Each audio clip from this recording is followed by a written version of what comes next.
ফের শহরের বুকে বিপজ্জনক পুরনো বাড়ি ভেঙে পড়ার ঘটনা ঘটল। ঘটনাস্থল এবার নারকেলডাঙ্গা থানার এলাকার 20A রাজেন্দ্রলাল স্ট্রিট। স্থানীয় সূত্রে খবর, বাড়িটি পরিত্যক্ত অবস্থায় বহুদিন ধরেই পড়েছিল। শুক্রবার সকালে হঠাৎই বাড়িটির একটি অংশ হুড়মুড়িয়ে ভেঙে পড়ে। ভাগ্যক্রমে কেউ আহত হননি, তবে এলাকাবাসীর মধ্যে আতঙ্ক ছড়িয়েছে এই ঘটনায়। বাড়িতে কোনো রকম কোনো সিঁড়ি না থাকায় ভিতরে ঢোকা যাচ্ছিল না, ফলে উদ্ধার ও ভাঙার কাজ চলছে হাইড্রা দিয়ে। কেএমসি তরফে জানানো হয়েছে, ভবিষ্যতে এমন বিপজ্জনক বাড়িগুলির তালিকা খতিয়ে দেখে ব্যবস্থা নেওয়া হবে। এই ঘটনা পুরসভা ও পুলিশ প্রশাসনের দায়িত্বে গাফিলতির অভিযোগও তুলেছে। বর্তমানে এলাকা ঘিরে নিরাপত্তা জোরদার করা হয়েছে। এদিকে একের পর এক নিম্নচাপের জেরে বেশ কিছুদিন ধরেই বৃষ্টি চলছে বঙ্গজুড়ে।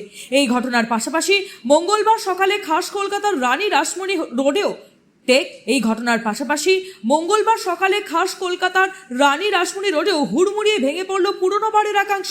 তবে হতাহতের কোনো খবর নেই। Bureau report, sky news Bangla.